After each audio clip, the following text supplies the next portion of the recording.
membuka dari Efesus 5 ayat yang ke-17, ayat yang 15 sampai 17.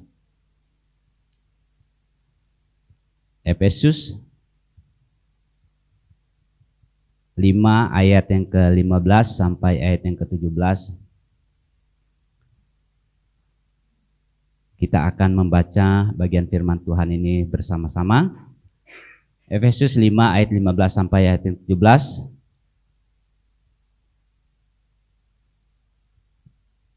Ya, kita akan baca 1, 2, 3. Karena itu perhatikanlah dengan saksama bagaimana kamu hidup. Janganlah seperti orang bebal, tetapi seperti orang arif.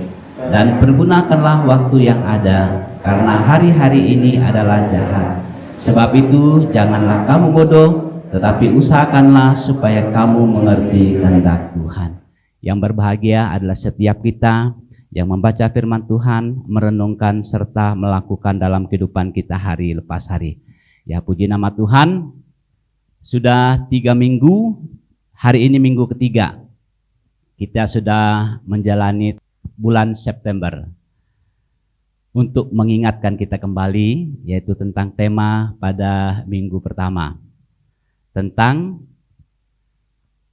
jangan takut dan jangan bimbang. Kita punya alasan. Kenapa kita tidak perlu takut dan kenapa kita tidak perlu bimbang. Dan minggu yang kedua tentang menjadi orang Kristen yang kuat. Kita punya alasan kenapa kita harus kuat. Yang pertama, kalau yang minggu lalu saya sudah ulangi minggu kemarin. Dan hari ini saya mau ulangi minggu yang lalu, minggu kemarin. Yaitu tentang menjadi orang Kristen yang kuat. Apa alasannya kita harus kuat? Karena Yesus itu adalah gunung batuku. Dan yang kedua, karena Yesus penyelamat kita. Yang ketiga, karena Yesus itu adalah kota benteng kita yang membentengi. Ya, kita harus ingat itu di dalam situasi yang agak sulit kita hadapi. Dan kita harus menjadi orang Kristen yang kuat. Dan hari ini kita harus menjadi orang Kristen yang bijaksana. Orang Kristen yang bijaksana. Ada nas pembimbing dari Mazmur 90 ayat 12. 1, 2, 3. Ajarlah kami menghitung hari-hari kami sedemikian hingga kami beroleh hati yang bijaksana. Ya, saya garis bawahi hati yang bijaksana. Bijaksana artinya kita diberikan kemampuan untuk bijak dan untuk menentukan sesuatu hal yang penting dalam hidup kita. Kita harus bijaksana. Makanya saya ambil gambar ini ada 2 pilihan. Selamat dan kekal. Ya, ada jalannya. Waktu anak sekolah minggu dulu katanya jalan yang sempit itu menuju surga. Jalan yang lebar itu menuju neraka. Ya, kalau kita tidak aplikasikannya dalam hidup kita ataupun dalam pemikiran kepada anak-anak juga, tentu mereka akan berpikir, wah jalan tol itu masuk neraka nanti kena lebar. Ya, saya senang waktu ada pemuda kita di sini, Nobel, dia katanya waktu dia ikut ibadah di sini, ada satu kakak rohaninya kalau pulang dari sini mereka selalu nyanyi, ikut jalan sempit, jangan jalan lebar itu menuju neraka. Kita harus jalan yang sempit, cari jalan yang potong-potong jalan tikus katanya. Ya, saudara yang dikasihi oleh Tuhan, mengapa dikatakan jalan lebar dan jalan sempit? Tentu untuk menempuh satu keberhasilan, tentu ada perjuangan-perjuangan yang harus kita kerjakan. Berjuang. Secara khusus itu melawan ego kita. Nah, oleh karena itu, bijaksana tidak selalu berkaitan dengan intelek ataupun kepintaran. Belum tentu orang pintar itu dia bijaksana. Tetapi bijaksana ini adalah bagaimana dia berhikmat dan bisa mempengaruhi orang-orang yang ada di sekitarnya.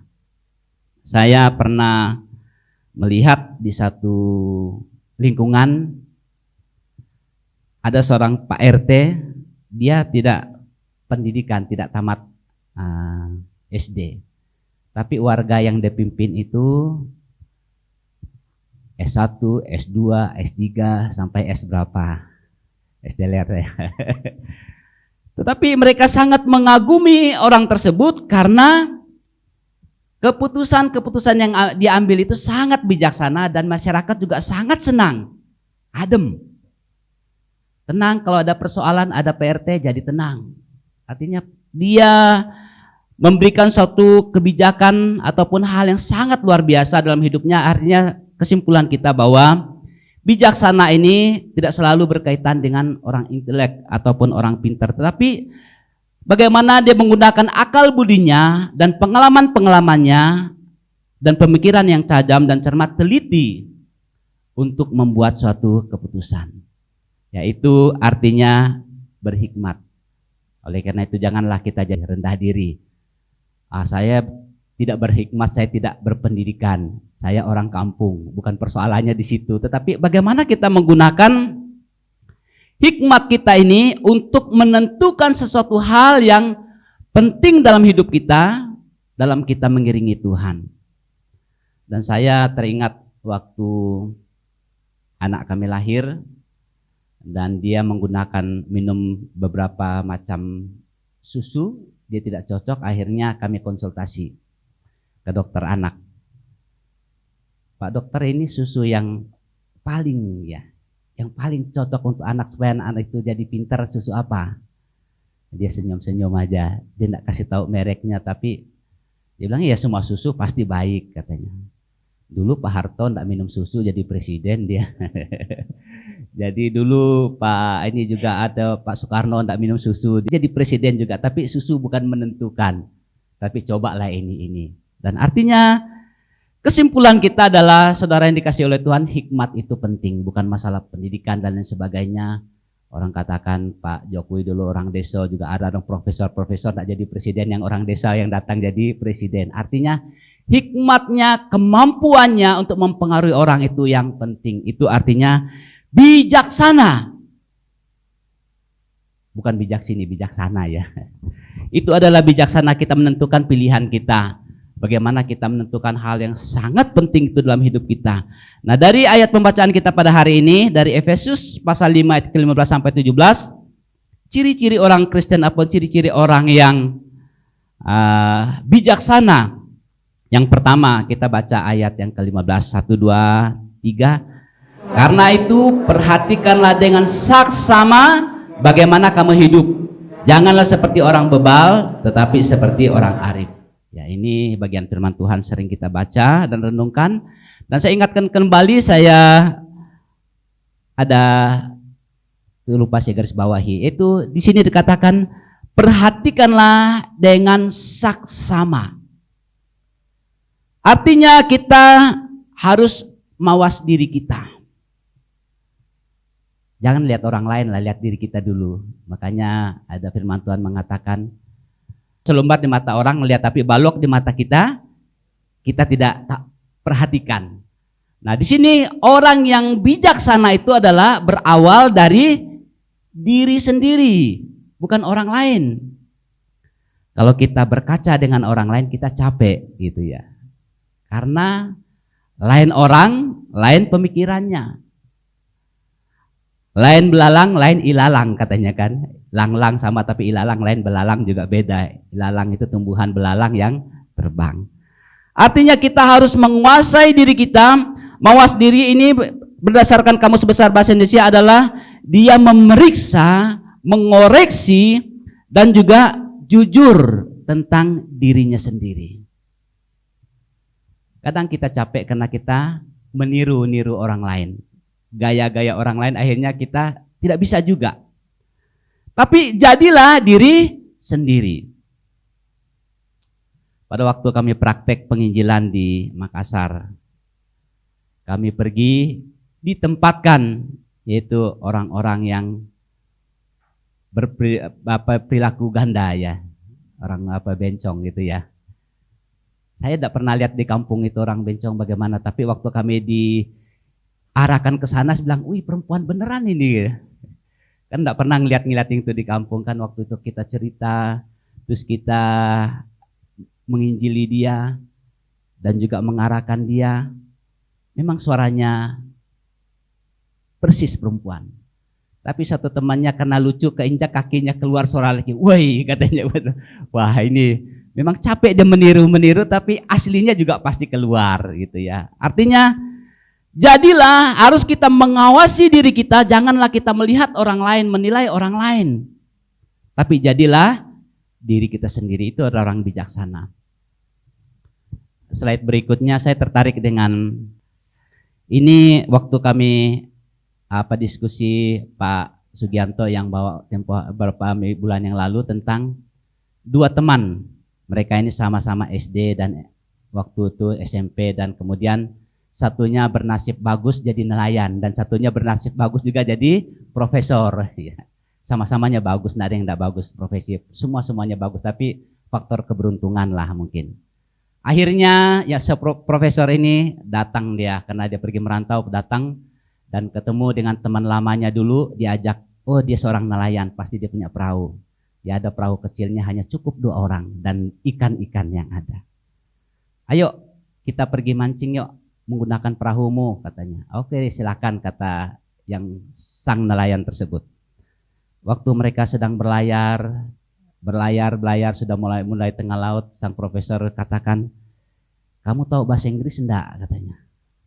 Wah, kita cuman selamat ini tidak tahu bahasa Inggris lah, katanya.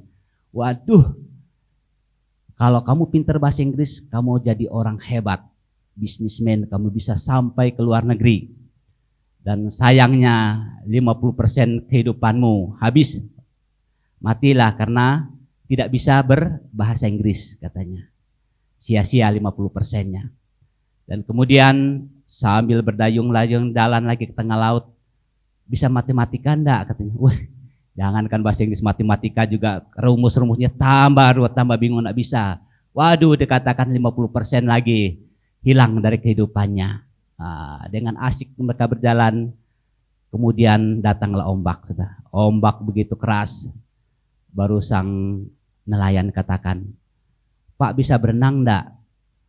Waduh, makanya saya takut ini dengan ombak yang begitu kencang. Waduh Pak, katakan saya hilang 50% tadi. Kalau Bapak enggak bisa berenang, hilang hidup Bapak 100% hari ini. Karena tenggelam, enggak bisa berenang.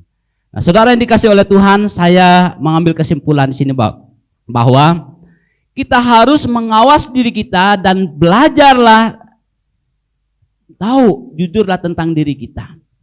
Apabila kita mengenal diri kita dengan sesungguhnya, maka saudara yang dikasih oleh Tuhan, kita pasti menjadi pribadi yang bijaksana.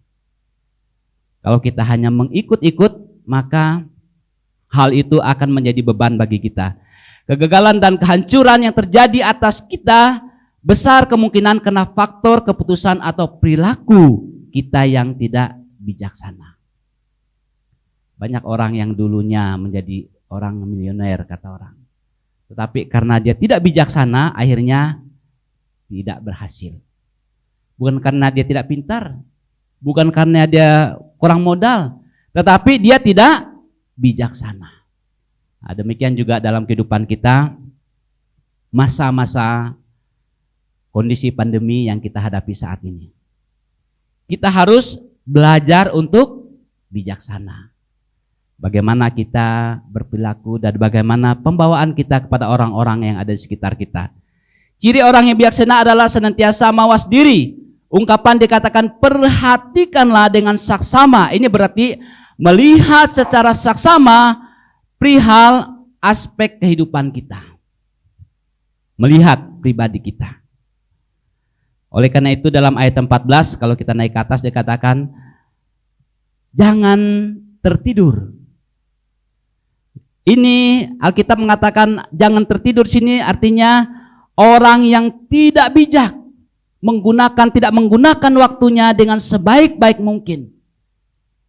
Selagi ada kesempatan, pergunakanlah hal itu dengan sebaiknya. 1 Timotius 14 ayat 6 mengatakan, awasilah dirimu dan awasilah ajaranmu.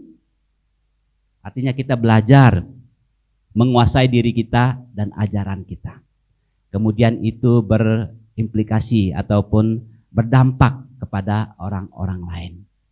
Mulailah dari diri kita sendiri. Belajarlah jujur tentang diri kita. Dan apabila kita sudah menguasai bijaksana, menguasai diri kita, mawas diri kita, maka kita menjadi orang yang sangat bijak. Oleh karena itu kita belajar, katakan kepada diri saya, jadilah diri sendiri, jangan jadi orang lain. Capek nanti kita akan menjadi gagal. Perhatikanlah dengan saksama bagaimana kamu hidup, janganlah seperti orang bebal, tetapi seperti orang arif. Orang bebal di sini istilah orang sekarang ya, orang susah diomongin atau kepala angin atau keras kepala, susah diatur gitu ya.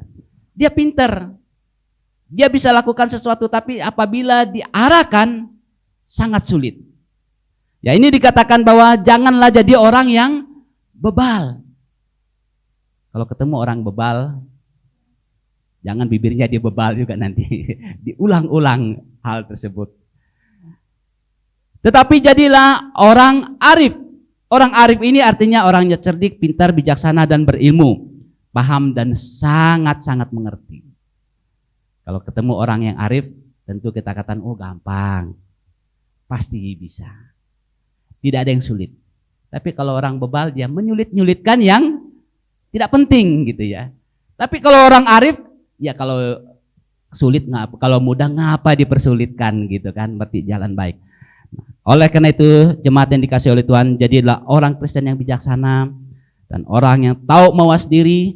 Dikatakan perhatikanlah dengan saksama supaya kita bisa menjadi teladan bagi orang-orang yang ada di sekitar kita. Jadilah orang yang mawas diri, bukan pengawas orang lain, tapi mawas diri kita sendiri. Dan yang kedua, berdasarkan firman Tuhan ini, apa ciri-ciri orang Kristen yang bijaksana?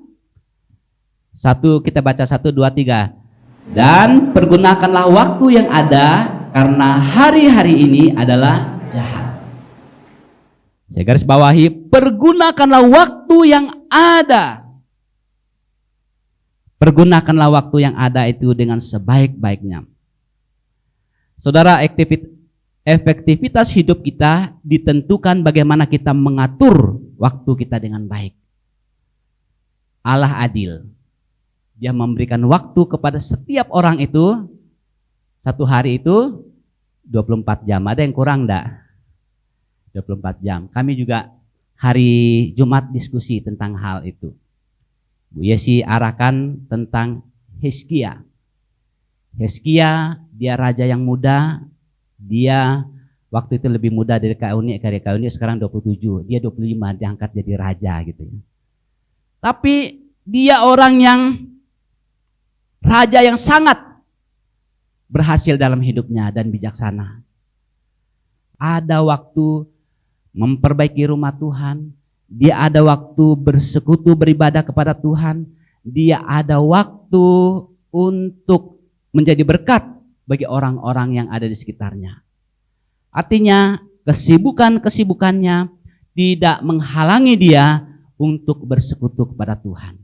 Karena apa? Dia memanage waktunya dengan sebaik-baiknya. Ibu Yesi katakan, masa kita kalah dengan Hizkia? Hizkia seorang raja, dia bisa beribadah, ada waktu untuk berdoa kepada Tuhan, ada waktu beribadah. Kita yang tidak ada kerjaan, ke gereja sibuk, tidak bisa kita. Kita orang yang paling sibuk, banyak sekali kegiatan kita. Nah, saudara yang dikasih oleh Tuhan, dari peristiwa ini memang kita diberikan waktu 24 jam, tapi efektivitas produktifnya tentu berbeda-beda. Ada orang yang bisa menggunakan waktunya ataupun sesuatu aktivitas bisa 10 lah dalam satu hari. Ada yang bisa 5, ada yang bisa 1, dan ada yang tidak bisa sama sekali. Wah, ini jadi persoalan. Seperti talenta ya, ada yang dikasih 5, ada yang dikasih 2, ada yang dikasih 1. Dan juga waktu seseorang itu 24 jam. Tapi saya katakan tadi, ada yang bisa menggunakan aktivitas 10 dalam satu hari, ada yang 5, ada yang 1, ada juga yang sangat tidak bisa. Oleh karena itu, kenapa faktor waktu ini penting, memanage waktu ini penting dengan baik? Ya, saya ambil gambar di sini. Ya, ada orang yang sangat kreatif juga ya, lihat waktu begini dia aktivitasnya ini, kasih gambar. Waktu begini ini jam-jam waktunya untuk pengingatnya. Waktu kami pernah melayani berdoa buat anak-anak kos, dia bikin jamnya dan harinya dia lakukan. Kalau hari ini dia menyuci, hari besok itu adalah hari-hari dan berikutnya dia lakukan, sehingga hari waktu untuk bersekutu dengan Tuhan itu tidak terpakai dengan waktunya kita. Akhirnya, ayo pergi beribadah. Jangan dulu, saya mau nyuci dulu. Ayo beribadah, saya masak dulu. Ayo beribadah, saya arisan dulu. Jadi waktu harus dipergunakan dengan sebaik-baiknya supaya kita tidak menyesal. Karena waktu itu akan terus berjalan. Kak Yuni sekarang 27 tahun. Tahun depan dia akan 28, tidak mungkin 26 ya. Artinya semakin tua dan yang lalu biarlah berlalu, kita pasti katakan, wah dulu saya muda, sekarang saya tua. Iyalah, dulu muda, sekarang tua. Tidak mungkin dulu saya tua, sekarang muda. Tidak mungkin, kenapa? Semuanya akan terus berjalan dan terus berjalan. Dan kita harus memanage waktu kita dengan sebaik-baiknya supaya dapat berjalan dengan baik. Waktu tidak berjalan secara siklus, tapi dia terus berjalan dan terus berjalan. Oleh karena itu, kita harus menggunakan waktu itu dengan sebaik. Jangan katakan jangan tunda. Biasanya kalau kita sudah tunda dan kemalasannya sudah menumpuk, akhirnya agak susah. Seperti kami diskusi hari Jumat, pekerjaan rutin ibu-ibu itu di dapur itu harus dikerjakan, jangan tunda. Umpamanya kalau dia mencuci setiap hari Selasa, kalau tidak mencuci Selasa dan baju hari Selasa ketumpuk ke hari Rabu, jadi banyak. Kalau sudah hari Rabu bertumpuk ke hari Kamis, akhirnya melihat cuciannya sudah gatal kepalanya gitu ya. Tapi kalau dia menggunakan rutin sesuai jadwalnya, pasti berjalan dengan baik. Artinya kita harus memanage waktu kita bagaimana itu dapat berjalan sesuai dengan yang kita kendaki. Harus memanage waktu dengan sebaik-baiknya supaya kita dapat berhasil. Oleh karena itu mulailah dengan membuat satu skala prioritas. Nah, kita melihat kalau banyak sekali pekerjaannya sangat menumpuk, dalam 24 jam kita pikir tidak akan selesai, janganlah semuanya dipegang. Oleh karena itu saudara yang dikasih oleh Tuhan, kalau umpamanya dalam 24 jam tidak bisa selesai, prioritaskan sesuatu yang harus dikerjakan hari itu. Jangan ditunda untuk besok. Yang kedua, belajarlah disiplin dan tidak menunda pekerjaan. Membiasakan diri untuk disiplin dalam mengerjakan semua pekerjaan mendorong kita untuk segera menyelesaikan langsung pekerjaan itu dengan baik. Sebab semakin lama kita menunda sebuah pekerjaan, maka semakin besar pula rasa malas kita untuk meneruskannya. Kalau pekerjaan itu sudah kita lepaskan, aduh malas juga mulainya lagi ya gitu ya. Nyambungnya dari mana lagi? Tapi kalau kita terus menyelesaikannya dengan baik, tentu akan selesai dengan baik. Oleh karena itu, belajarlah disiplin dan tidak menunda pekerjaan. Buatlah jadwal sebagai alat bantu. Seperti tadi ini ya, dibuat alat bantu untuk mengingatkan kita, oh jam segini saya lakukan. Biasanya anak-anak muda sekarang kreatif alarm. Ada alarmnya bilang, bangun pagi, dia bangun.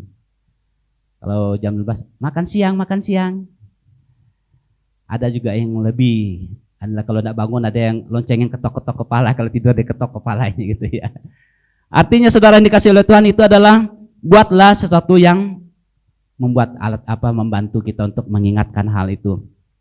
Dan upayakanlah fokus dan tuntas setiap pekerjaan Anda tersebut. Jangan menunda. Dan hargailah setiap waktu yang berjalan. Jangan biarkan waktu itu berlalu. Bahkan Kepujian mengatakan waktu ini adalah kesempatan untuk melayani Tuhan. Jangan katakan besok. Kalau besok lain lagi kegiatannya besok, tapi hari ini kerjakan itu hari ini dengan baik. Jangan pelihara malas katanya, pelihara apa ya? Ayam. Pelihara apa lagi? Babi. Pelihara apa lagi? Ya itulah menghasilkan katanya. Kalau pelihara malas untuk apa kan? Tidak ada gunanya. Oleh karena itu saudara kasih Tuhan, memanage waktu kita dengan sebaik-baiknya. Jadi orang Kristen yang bijaksana adalah orang Kristen yang tahu mengatur waktu dengan baik. Katakan diri Anda, saya harus atur waktu saya dengan baik. Jangan sampai waktu saya terhabis dan jam ibadah saya gunakan untuk waktu saya. Kalau main hitung-hitungan sama Tuhan, hitung waktu nanti ya Tuhan bilang, berapa waktu yang kamu berikan untuk saya. Hari Minggu hanya 2 jam, kamu tidak bisa sibuk. Saya sudah kasih 1 minggu untuk kamu, Tuhan katakan mau apa kita kalau kita main hitung-hitungan. Tapi jadilah orang Kristen yang tahu memanage waktu kita dengan baik sehingga kita tidak gelisah. Biasanya kalau kita tidak manage waktu kita dengan baik, sudah mulai gampang meledak itu ya. Kalau sudah pekerjaan, kalau sudah mengejar harus selesai. Kalau diomongin jadi emosi. Apalagi bosnya bilang, "Ayo kamu kerjakan ini cepat ya. Jam ini saya tunggu ya." Lalu temannya katakan, "Ayo kamu tolong kami lagi." Aduh, jadi mumet jadinya. Aturlah waktu dengan baik. Kerjakanlah dengan semaksimal mungkin. Yakin dan percaya kita bisa menyelesaikannya apabila kita punya hikmat dan bijaksana dengan cara memanage waktu kita dengan sebaik-baiknya. Semua kita belajar memanage waktu. Dan yang terakhir, dikatakan bahwa kita baca ayat yang ke-17. 1, 2, 3. Sebab itu janganlah kamu bodoh, tetapi berusahakanlah supaya kamu mengerti kehendak Tuhan. Nah, firman Tuhan sangat jelas mengatakan, sebab itu janganlah kamu apa? Bodoh. Kan saya bilangkan firman Tuhan, jangan bodoh katanya. Orang bodoh itu tidak mengerti ya. Janganlah kamu bodoh, tetapi usahakanlah supaya kamu mengerti kehendak Allah. Di sini kata usahakanlah untuk apa? Mengerti kehendak Allah. Kalau tidak mengerti, usahakanlah. Kalau tidak mengerti, usahakanlah. Jangan tidak mengerti, ya udahlah selesai aja. Kalau kita tidak usaha, tidak akan selesai. Tapi berusahalah untuk mengerti. Itulah sebabnya dalam Pengkhotbah 3 ayat 11 mengatakan, kita selalu berontak dalam hidup kita itu karena kita tidak mengerti rencana indah Tuhan itu dalam hidup kita.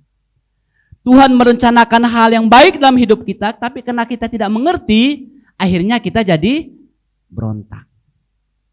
Contohnya, saya pernah juga kasih tahu, orang tua mengerti tentang kehidupan anaknya sehingga dia menyekolahkan dan kasih les. Anaknya kalau, "Mak, saya tidak mau les. Tapi tujuan orang tuanya supaya les jadi orang yang pinter. Tetapi anak itu berpikir itu adalah beban untuk dia tidak bisa melakukan pekerjaan lain. Tetapi apabila dia sudah menjadi orang yang dewasa, dia sudah pintar, untung saya di les bahasa Inggris oleh mama saya, kalau enggak saya jadi kayak profesor tadi ya. Tidak bisa keliling dunia ya. Tapi yang penting bisa berenang lah, itu tidak apa-apa.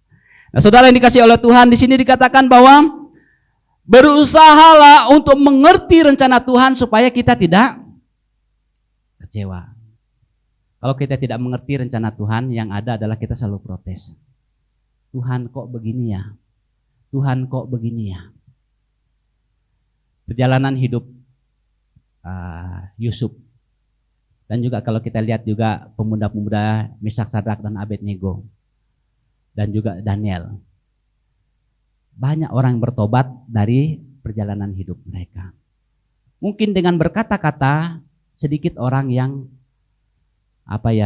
mendengarnya. Tetapi waktu mereka melihat mujizat yang Tuhan kerjakan melalui kehidupan mereka, sehingga dikatakan kalau siapa yang tidak menyembah kepada Tuhannya Daniel, Meshak, Abednego, dan dia akan dibakar dan dilemparkan ke gua singa. Kenapa? Waktu mereka mau dilemparkan ke dalam perapian, mereka tidak protes. Janganlah, saya anak Tuhan, saya rajin beribadah, jangan lempar saya. Tapi dia katakan, ya enggak apa-apa. Saya menyembah kepada Tuhan. Seandainya Tuhan menolong dan tidak menolong pun saya tidak akan menyangkali Tuhan. Tapi waktu dilempar ke dalam perapian, di situ mereka melihat mujizat. Lalu orang percaya, benar Tuhannya Meshak, Sadrak dan Abednego. Tanpa berbicara pun mereka sudah melihat. Daniel dilempar ke gua singa dan juga tidak dimakan oleh singa. Orang katakan, benar Tuhannya Daniel sangat luar biasa. Artinya saudara yang dikasih oleh Tuhan, mungkin Daniel tidak akan tahu apakah dia dimakan oleh singa atau tidak. Tetapi yang dia tahu adalah dia anak Tuhan dan percaya kepada Tuhan. Karena dia mengerti rencana Tuhan itu, dia katakan ya hidup ini hanya sementara. Dan jikalau Rasul Paulus mengatakan kalau dia hidup ada kesempatan untuk melayani, kalau dia mati dia bersama dengan Tuhan. Dia tahu artinya hidup. Sehingga saudara yang dikasih oleh Tuhan, dia mengerti rencana Tuhan itu dalam hidupnya, apapun peristiwa yang terjadi dalam hidupnya. Dia katakan semuanya itu baik adanya. Karena apa? Dia mengerti. Kata di sini adalah mengerti. Dia peduli, dia mengerti, dia peduli dalam setiap persoalan masalah yang kita hadapi. Oleh karena itu dikatakan, usahakanlah supaya kamu mengerti. Kalau kita sudah mengerti rencana indah Tuhan itu dalam kehidupan kita, saya tegaskan bahwa kita itu adalah orang yang sangat bijaksana. Berjalan, melangkah sesuai dengan pimpinan Tuhan. Dan kita pasti melihat pekerjaan Tuhan yang dahsyat itu dalam hidup kita. Meshak, Sadrak dan Abednego, mereka melihat pekerjaan Tuhan yang dahsyat itu dalam kehidupan kita. Karena mereka mengerti rencana Tuhan. Dan juga kita harus mengerti diri kita. Apakah ini persoalannya karena saya anak Tuhan? Ataupun persoalan ini karena saya orangnya ceroboh gitu ya. Kalau kita ceroboh, naik kendaraan, lalu kita jatuh. Oh, rencana Tuhan saya jatuh. Oh, kamu tidak hati-hati jalan. Dengan kita mengerti kehendak Allah itu dalam kehidupan kita, maka kita akan berjalan melangkah dalam anugerah Tuhan. Terakhir, kesimpulan, ciri-ciri orang yang bijak adalah dia menguasai dirinya sendiri dan bukan melihat orang lain. Dia bisa memanage waktunya dengan sebaik-baik mungkin dan juga mengerti kehendak Allah itu dalam kehidupannya. Itulah orang yang bijaksana. Mari kita berdoa.